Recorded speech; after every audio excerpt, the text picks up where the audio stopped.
আমাদের এরকম লোকের থেকে সাবধান থাকা উচিত। আরে ওই মেয়ে, তাড়াতাড়ি দরজাটা খোলো। আপনি কে আঙ্কেল? তাড়াতাড়ি এখান থেকে দূরে চলে যান। আরে মা, তাড়াতাড়ি দরজাটা খুলো, আমার অনেক জোরে পেট ব্যথা করতেছে। প্লিজ এই বুড়ো দাদুকে হসপিটালে নিয়ে যাও। ভিতরে এসে বসুন আঙ্কেল, আমার আম্মু মার্কেট গিয়েছে, উনি এই তো চলে আসলো বলে। ধন্যবাদ মা। আরে ইয়ার, এই আঙ্কেল গাড়ির ভিতর বসতে একদম শান্ত কিভাবে হয়ে গেল?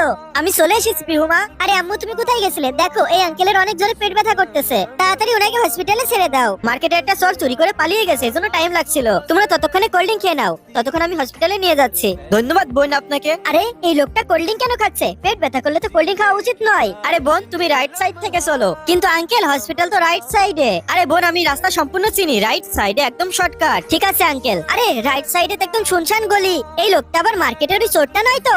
মনে হচ্ছে ও চুরি করেছে আর আমাদের গাড়ির ভিতরে এসে বসে পড়েছে। এবার আমাদের থেকে চুরি করতে চাই না তো? আমাকে তাড়াতাড়ি বাবার কাছে মেসেজ পাঠাতে হবে। আম্মু, আমার অনেক জোরে সুসু পেয়েছে। একটু অপেক্ষা করো মা, হসপিটালে তো পৌঁছেই গেলাম, হসপিটালে গিয়ে করিও। আম্মু, এক্ষুনি গাড়ি থামাও, নয়তো এখানেই পড়ে যাবে। ঠিক আছে, চলো যাই। আরে তুমি চাবিটা কেন কেড়ে নিচ্ছ?